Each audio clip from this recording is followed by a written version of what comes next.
There he is.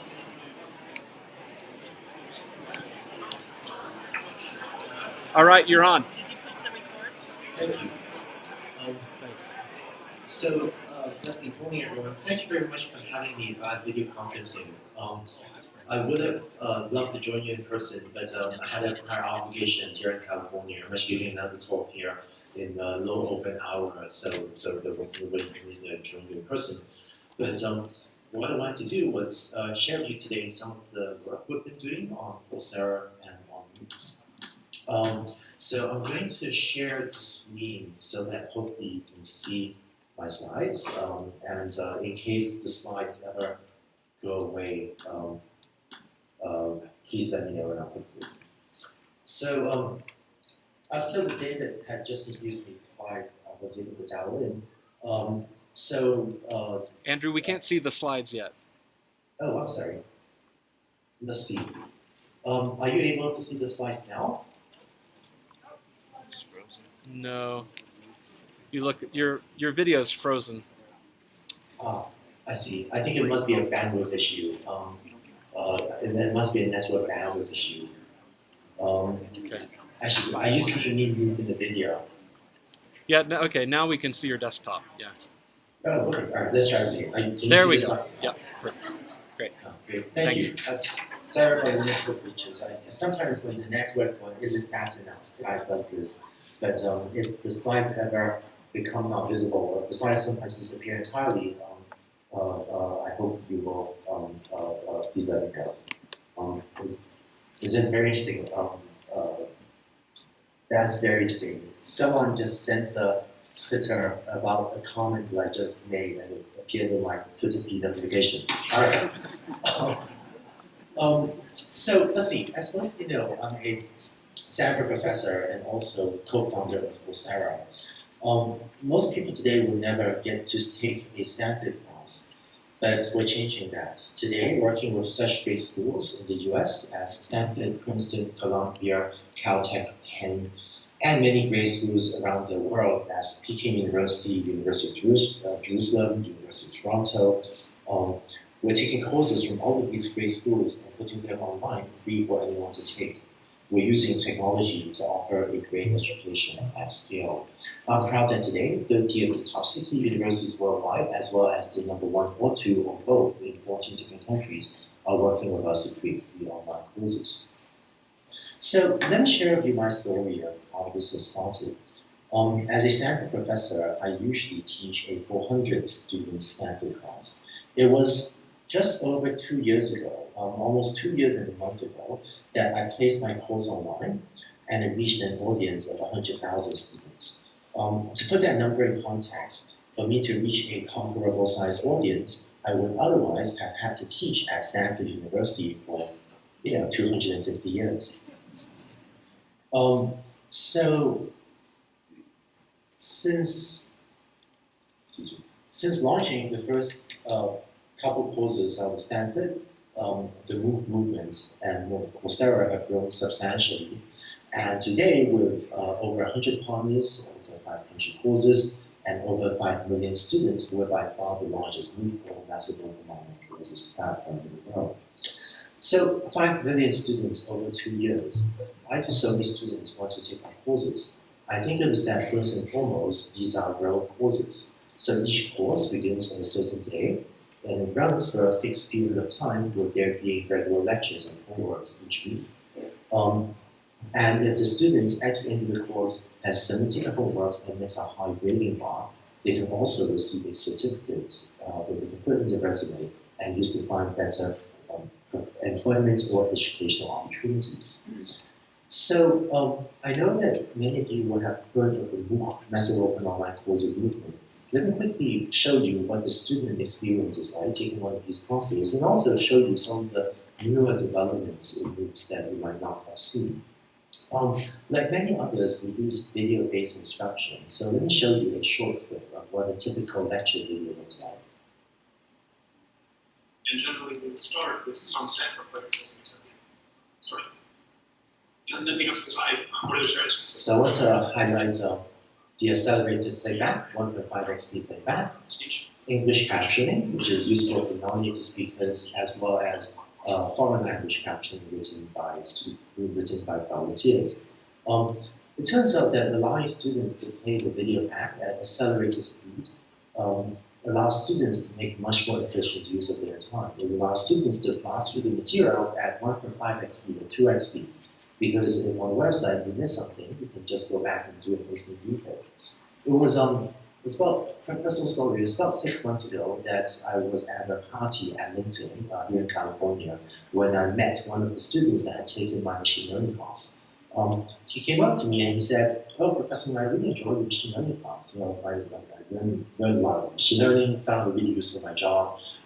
And I also love that I could watch all of your videos at 2x speed, accelerated playback, because that allowed me to make much more efficient use of my time. So I really enjoyed your class, but having watched 20 hours of videos of you talking at 2x speed, now that I finally meet you in person, I'm really surprised that in real life you talk so slowly."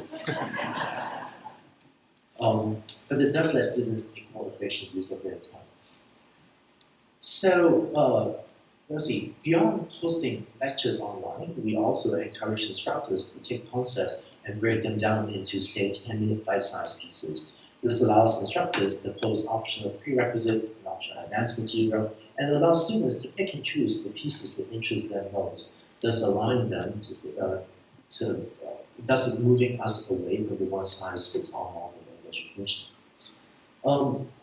But a class is much more than just lectures, and we know that students learn best not by passively listening, but by practicing with the material.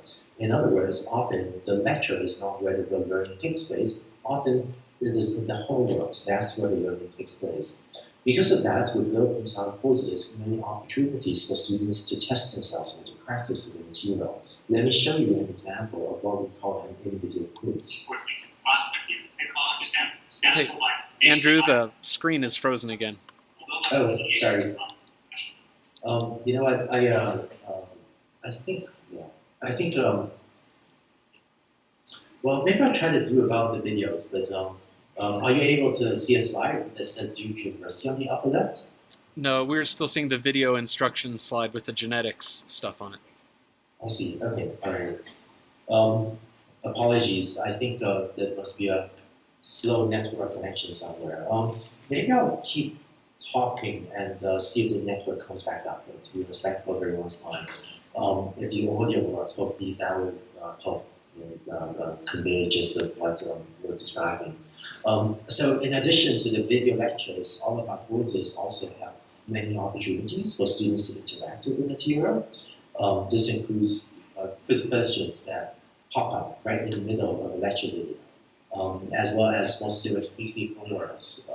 Every week in our classes, students are usually asked to do often small numbers of hours of homeworks, including multiple choice questions, short answer questions, math questions. We also have a lot of modeling questions where we might do things like ask students to build a spreadsheet financial model and upload that to the website to be graded by computer, or have students build chemical models or circuit models and so on.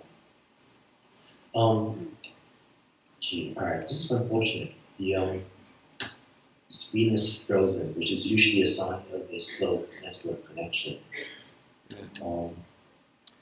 Let's see if I can try this. Yeah.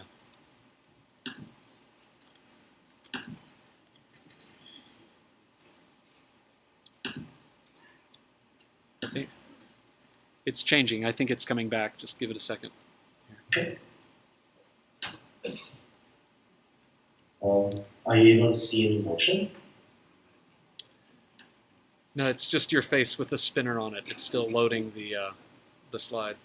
I see. Okay. Yeah. Let's keep going. I'm gonna. If the slides come back, please let me know. I'm gonna try to just talk about the root things without using visuals. Okay.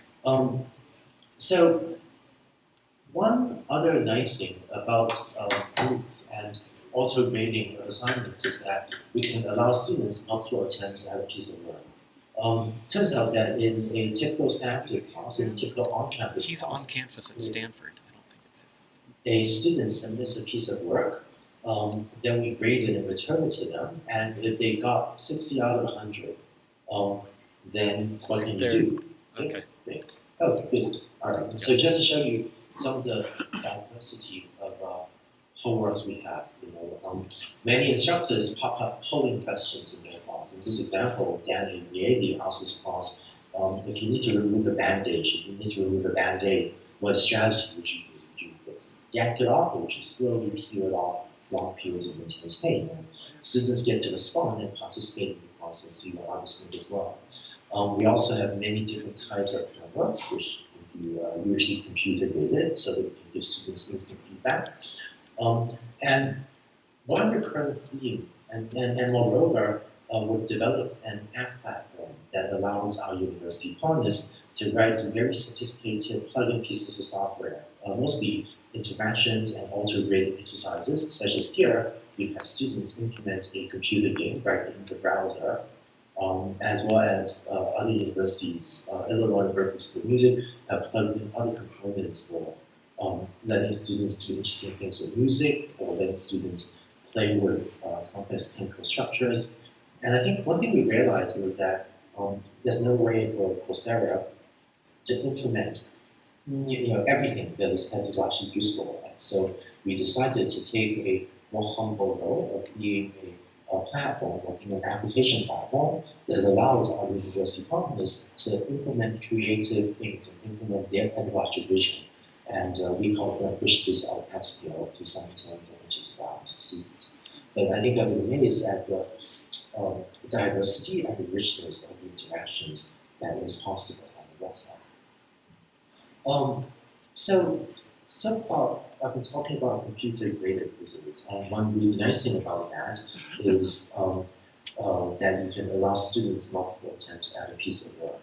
In a typical Stanford class, if a student submits a piece of work and they don't get it right, what can you do? The class moves on, and they move on with their homework, on which they score 60 out of 100 in their folder. But on the website, you can allow students multiple attempts at a quiz. We actually provide tools to help instructors create randomized quizzes. So in this example, the instructors create a question with 4 right and 4 wrong answers, and each time the student attempts the quiz, they see a different set of options. So what this does is, if a student attempts a quiz and they don't quite get it right, we encourage them to go home, study, come back the next day to try again, and they still don't get it right, they can go home, study some more, and come back and try again. And what this does is give students multiple attempts to achieve mastery of a subject before moving on to the next subject. I think it was Sal Khan that once said something very profound, which is that in our country, in our educational system today, what is held constant is the amount of time that someone spends on a piece of material, maybe say 10 weeks in the case of our class. And what is variable is the degree to which a student gets it. Some students get it, we call them A students, and some students understand the material less, and we call them B and C students. But instead, I think education should be about helping every student succeed. And with auto-grading, it gives us the resources to allow a student to submit a piece of work multiple times and have multiple attempts to succeed. So that now, what can be held constant is that every student should get it, every student should succeed, but what can be variable is the amount of time or the number of attempts a student needs to make on a piece of material before they get it. So with mastery work, which is what this technique is called, it gives every student an opportunity to master a piece of material and have a more firm foundation to build on before the class moves on to the next piece of content. So far I've just been talking about computer-graded assignments, and the advantage of that are, first, it offers the student instant feedback, and second, it allows us to implement mastery learning. But it turns out not everything can be computer-graded. I guess another story, I learned an interesting lesson about a year and a half ago. I was visiting the University of Pennsylvania in Philadelphia, and I learned that if you go to a poetry professor, and if you show this poetry professor your shiny new multiple choice randomization auto-grading technology that you're so proud of, and if you try to convince this poetry professor to teach this class using only multiple choice, I learned that he will invite you to exit his office. So we realized that not everything can be computer graded, and to enable instructors to offer more open-ended work, such as to have students submit essay questions, we needed to provide a way to get that graded as well. So one professor can't grade 100,000 students' essays, but what we can do is have the students grade each other's work. This is a technique called peer grading, and it's been shown in small classrooms you give fairly accurate grades.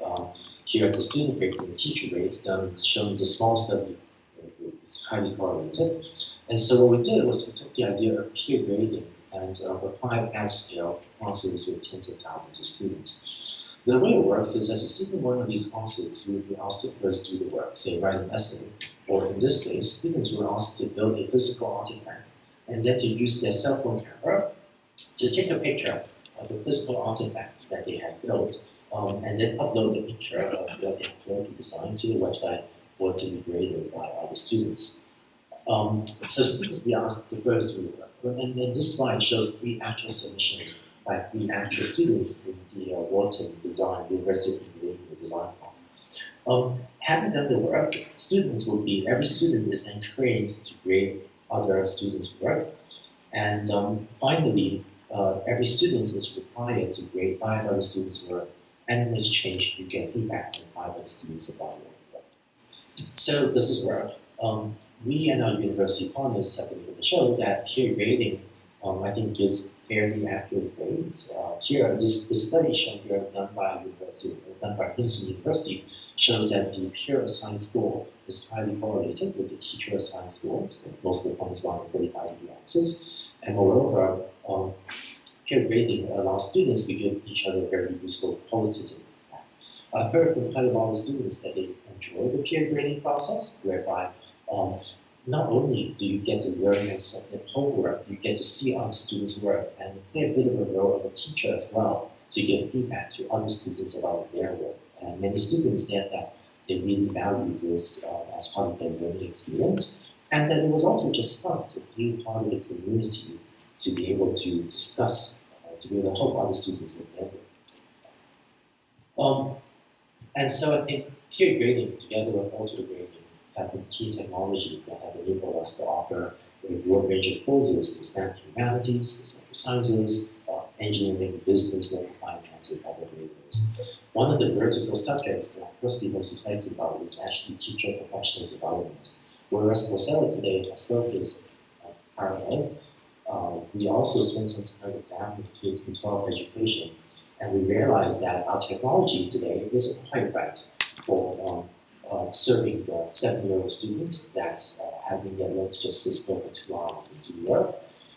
Instead, what we did was we partnered with many of the greatest teacher professional development organizations, the organizations that train teachers. And today we have over 35 teacher professional development courses that are teaching K-12 and teachers at other levels all around the world how to be a better teacher.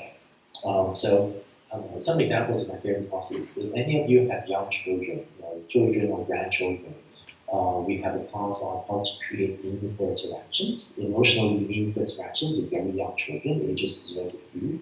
Or we have children that are a little bit older.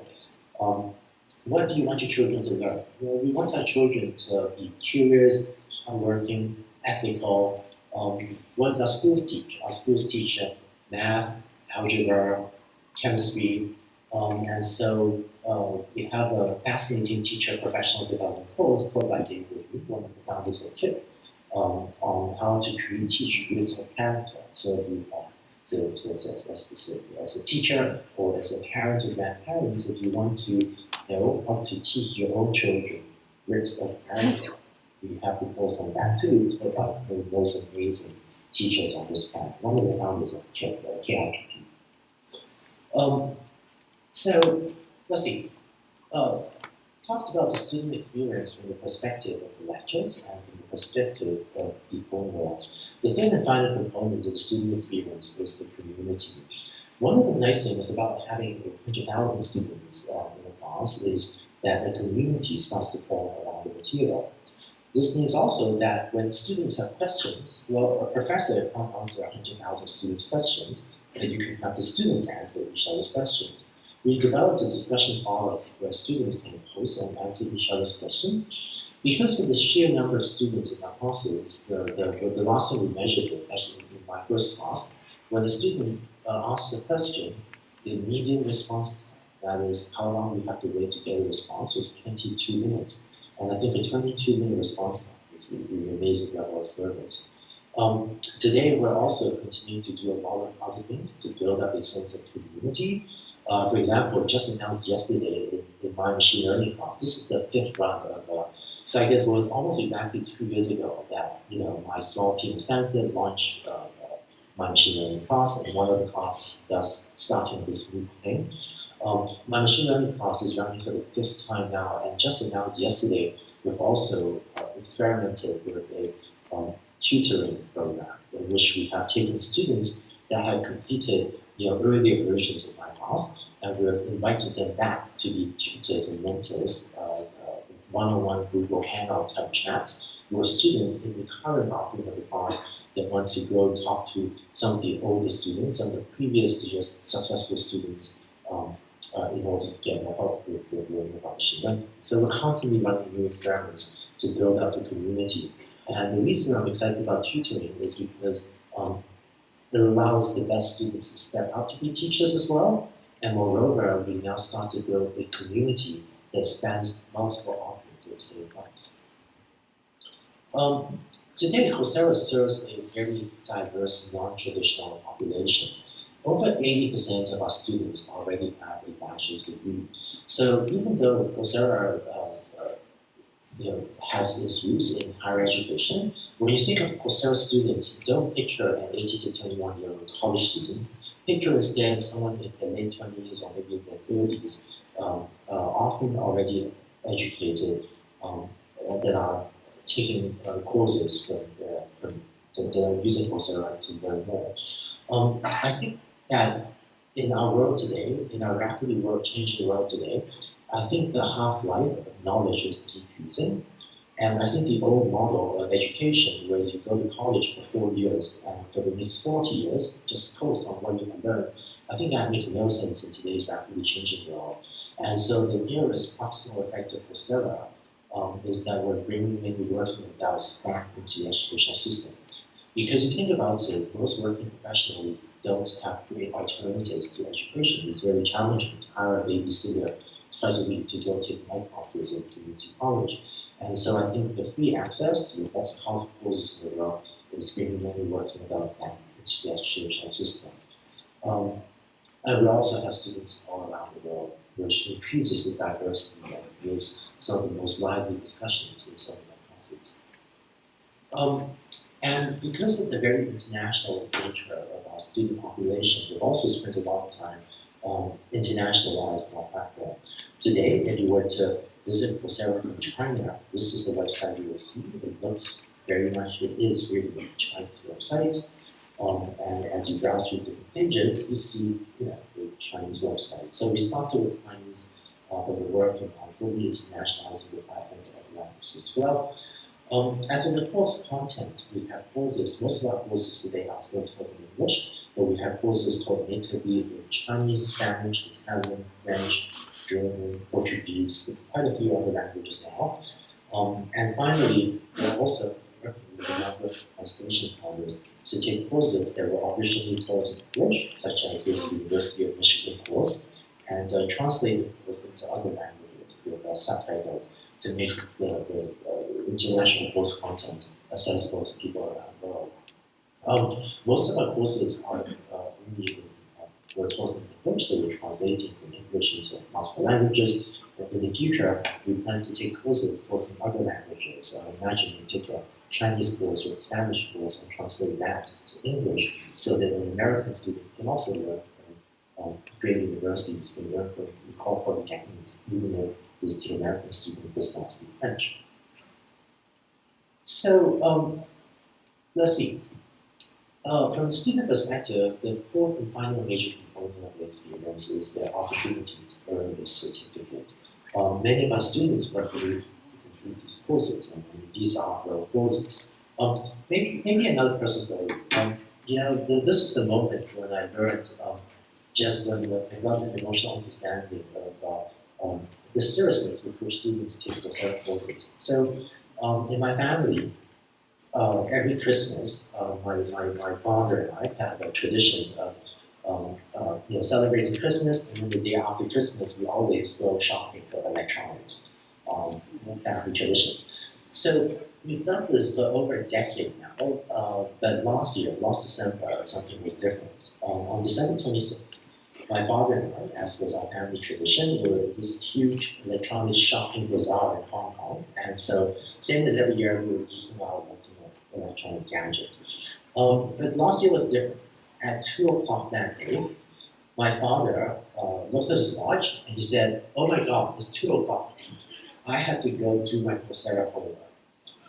And he ditched me right there to go back to his hotel room to spend the afternoon working on his Coursera homework. So many students today spend hours trying to complete the homeworks, and when they do the homeworks and successfully meet a high grading bar, it's nice that we can issue them a meaningful credential and showing what they have done.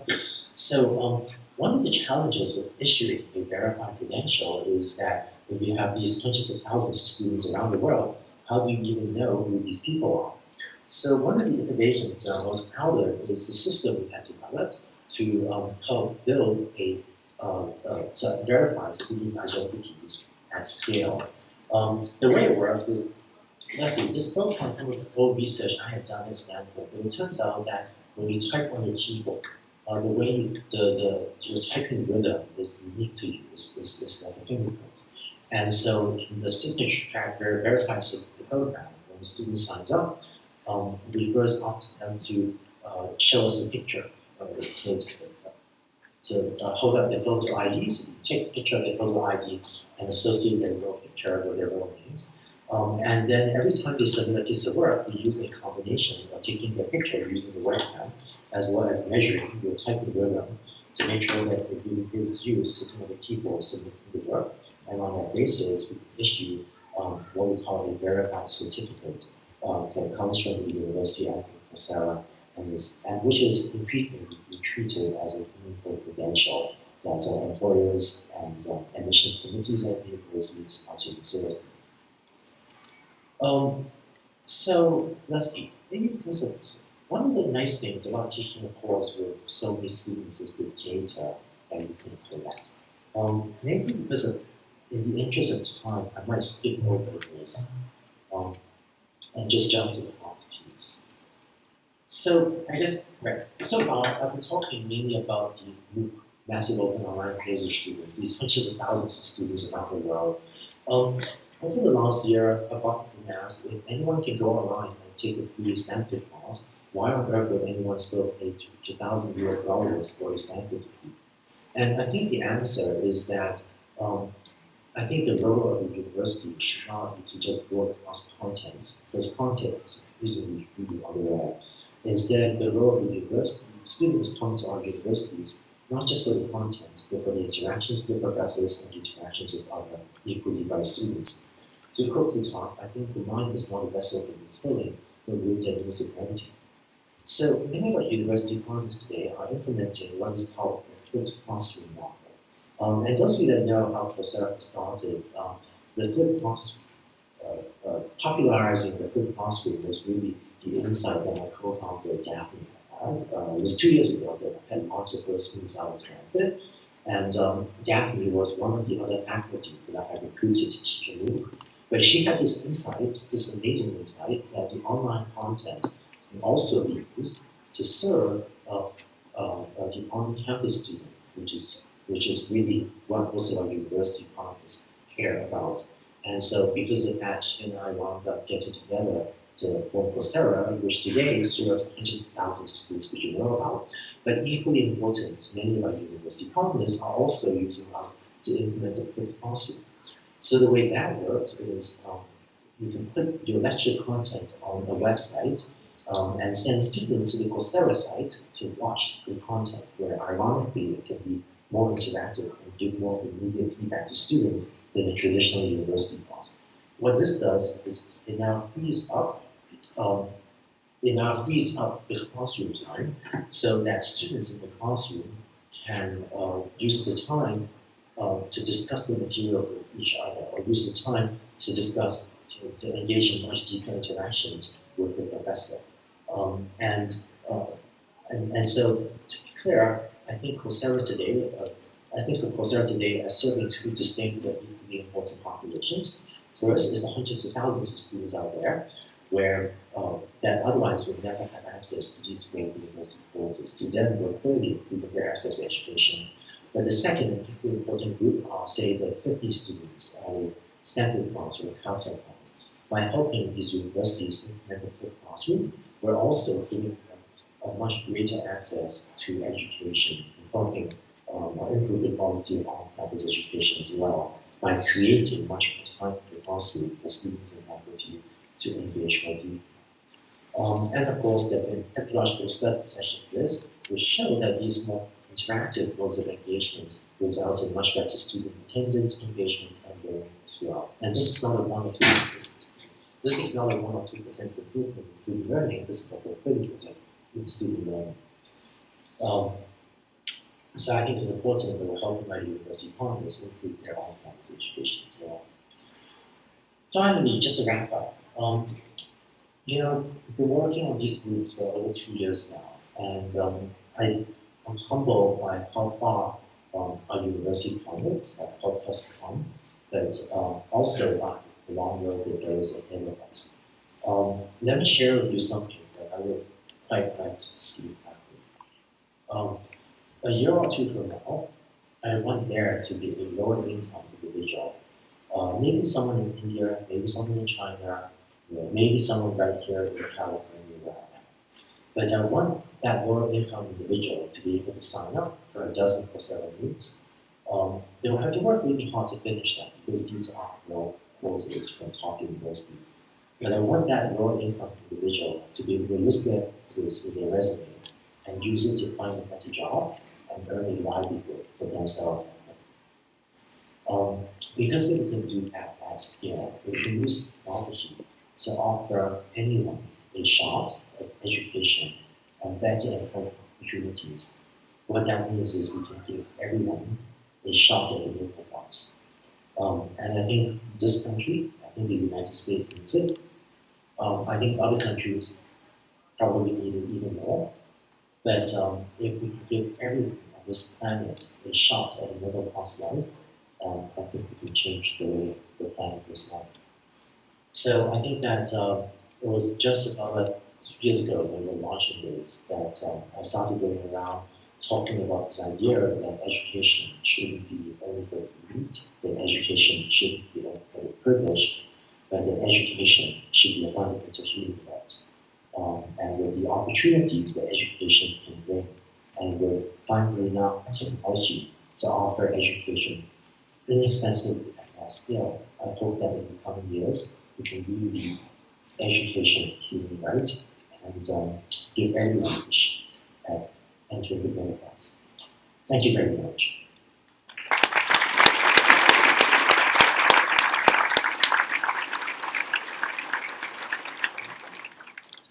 So Andrew's willing to take questions. We have a few minutes. Could you turn the camera around? I'd love to see. Yeah, I'm not sure the cabling will allow me to do this. Oh, thank you. Let's see. Oh, So there's everybody. So I saw Rory. I think Rory's first in line. Dr. McGreal. If you'll ask the question, I'll repeat it to Andrew so he can hear you. David, a few years ago at one of these conferences, you brought up the idea to us of we're in a new world where you buy and you don't get. And it's with ebooks, you buy it, but you don't own it. And with Coursera, you have a new concept where you learn and you don't get it. So what you learn is owned by Coursera, and you are not allowed to use what you learn to get accreditation where you want to get accreditation. And my question would be, I can understand why Coursera as a private company would put this stipulation in, what I don't understand is that there's all these universities around the world that would agree with that a private company can own what's in your head. Thank you. Next question. Okay. So I think the question is really about that there's a provision in the Coursera terms of use that prohibits you from using Coursera material in conjunction with a tuition-based or a credit-bearing program somewhere else. And the question was, how do you get the university partners who have this vision of free education for everyone to participate in a program with terms of use that are really rather restrictive? Is that a fair summary, Rory? I think that's the key of the question. Sure. So, it's a fair question. Look, I'll be honest. We are still thinking through what to do about that. Let me just even broaden this up more broadly, right? There's something to ask, why don't we put the content out under a Creative Commons license? And I think the reality is our university partners, as well as Coursera today, we are running up substantial content production costs. It costs the university anywhere from $20,000 to $60,000 to create an online piece of content. And I think all of us are first and foremost committed to the education mission, but we also need a way to find it sustainable. So our course content is free. Any student in the world can learn entirely from our course content, but we're also trying to figure out if there is a way to bring in reasonable amounts of revenue, both for our university partners and for ourselves, to make sure that the whole effort is sustainable. So one of the business models that we were contemplating, that we're undecided how much to pursue, would be content licensing, in which our sense was that if University of Pennsylvania has invested $60,000 into creating a free into an online piece of content, if a different tuition charging university wants to use that content to serve their tuition paying students, it seemed fair to me to request a small fee for that, because it may hope that other universities raise quality and lower costs, but whether and how we are actually going to pursue this in the near future or distant future, or whether we might change the terms of service to something different is something we're still discussing. Our intent is certainly to let as many universities as possible, help as many universities as possible use this for their on-campus education, but we're still just trying to figure out the logistics of it. Sure. Go ahead.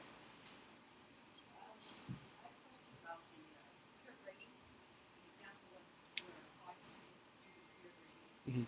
So, does Coursera automatically average that? I mean, would you get the high, the low, the average? Yeah. Is it automatically using Okay, so it's a question about the way that peer grading works, and if you have 5 students grading one piece of student work, do you take a mean, a median? Do you take the high? Do you take the low? Are those ever spot checked by faculty? Talk about how that works. Sure. Usually we take the median. That seems more better than mean. Let's see. When you have 100,000 students, sometimes the faculty will go in and take a look at a few just to get a sense for themselves of how well peer grading is working or not working. When you have 100,000 submissions, the faculty might be able to look at a small sample, but the reality is the vast majority of them will never be looked at personally by the faculty member. But the students still get useful feedback. I should say, to give an example of the sorts of technology we're working on developing, one piece of upcoming technology that I'm excited about is we have so much data, we understand grading surprisingly well. So it turns out that if you were unlucky and you happen to have 5 graders that were unusually tough, we can measure that because we saw that they gave low grades to everyone else too. Or we can measure, or maybe have a grader that is just random and decides grades all over the place. We can detect that too and just make a mathematical correction to how we grade a bit to adjust the fact that all 5 of your graders were harsh. In our internal pilots, so not yet pushed to the website, but in our internal pilots, we're going to show that by making these mathematical adjustments in grades by understanding who's tough, who's easy, who's random, we can get even more accurate grades. This is not in deployment yet, but this is the sort of thing we can do when we have data from 50,000 students in the class generated 200,000 releases. All right, Andrew has to run to teach a class now, so please join me in thanking him once again. Thank you, Andrew. See you later.